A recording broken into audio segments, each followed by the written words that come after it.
حضرت لقمان سوڈان کے نوبی قبیلہ سے تعلق رکھتے تھے۔ اس کا چھوٹا قد، بھاری بدن، سیاہ رنگ، موٹے ہونٹ اور ہاتھ پیر بھدے تھے، مگر وہ نیک دل، عابد، زاہد اور صاحب حکمت تھے۔ اللہ تعالیٰ نے انہیں حکمت سے نوازا جو کسی کو بھی عطا نہیں کی گئی۔ اللہ تعالیٰ نے حضرت لقمان کے سینے کو حکمت سے بھر دیا تھا۔ نیند کی حالت میں اللہ تعالیٰ نے حضرت لقمان کو حکمت عطا کی۔ حضرت لقمان کا زمانہ 3000 قبل مسیح بتایا جاتا ہے اور مورخین ان کا زمانہ 1100 قبل مسیح مانتے ہیں۔ بہرحال حضرت لقمان نے 1000 سال کی عمر پائی اور اس مدت میں اس نے 4000 نبیوں کی خدمت میں حاضری دی اور ان نبیوں کے مقدس کلاموں سے بہت سی باتیں نصیحت کی سیکھی۔ حضرت لقمان نے ان نصیحتوں کو اپنے بڑے بیٹے اور دوسرے لوگوں کو سکھایا۔ قرآن شریف میں سورہ لقمان میں حضرت لقمان کی نصیحتوں کا ذکر آیا ہے۔ حضرت لقمان کی حکمت اور دانش مندی کے بہت سے واقعات آئے ہیں۔ آج ہم آپ کے سامنے 3 واقعہ پیش کرتے ہیں۔ حکیم لقمان کی دانش مندی سے غلامی سے آزادی کا واقعہ۔ حکیم لقمان کو بنی اسرائیل کے ایک شخص نے 3.5 مسقال کے بدلے میں خریدا تھا۔ حکیم لقمان اس کے گھر خدمت کرتے تھے۔ حکیم لقمان کا آقا شطرنج کا کھلاڑی تھا۔ آقا کے گھر کے پاس سے نہر بہہ رہی تھی۔ ایک دن اس کا آقا اس شرط پر شطرنج کھیلا کہ جو بھی بازی ہار جائے گا اس کو نہر کا سارا پانی پینا ہوگا۔ حضرت لقمان کا آقا بازی ہار گیا۔ دوسرے نے کہا کہ اگر تو پانی نہر کا سارا نہیں پیے گا تو تیری دونوں آنکھیں پھوڑ دی جائیں گی اور ساری جائیداد میری ہوگی۔ حضرت لقمان کا آقا پریشان تھا کہ اس کی دونوں آنکھیں پھوڑ دی جائیں گی اور جائیداد بھی چلی جائے گی۔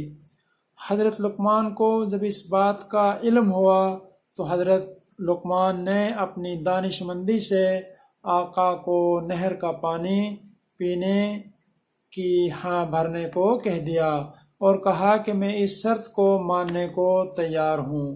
جب جیتنے والا یہ کہے گا کہ نہر کے دونوں کناروں کے پانی کو پیو تو کہہ دینا کہ پہلے نہر کے بہاؤ کو روکو۔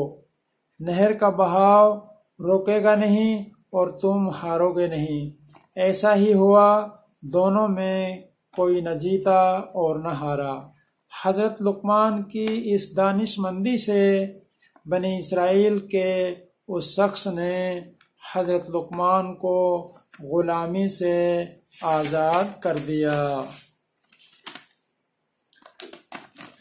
دوسرا واقعہ، خربوزہ کا قصہ بہت مشہور ہے۔ کڑوا خربوزہ کا قصہ بہت مشہور ہے۔ حضرت لقمان ایک امیر دوست تھے۔ حضرت لقمان کے ایک امیر دوست تھے، انہوں نے کہیں سے خربوزے منگوائے۔ وہ امیر دوست حضرت لقمان کو بہت پسند کرتا تھا، اس لیے وہ دوست حضرت لقمان کو خربوزہ کاٹ کاٹ کر کھلاتا رہا اور حضرت لقمان کھاتا رہا۔ خربوزہ نہایت کڑوا تھا لیکن حضرت لقمان کھاتے رہے اور دوست کو کڑوا ہونے کا کوئی احساس نہ ہونے دیا۔ جب خربوزہ تھوڑا سا رہ گیا تو دوست خود بھی کھانے لگا۔ جب امیر دوست نے کھا کر دیکھا تو پایا کہ خربوزہ اتنا کڑوا ہے کہ کھانے کے قابل نہیں۔ جب دوست نے کہا کہ اے لقمان، تو نے مجھے نہیں بتایا کہ خربوزہ اتنا کڑوا ہے کہ کھانے کے قابل نہیں۔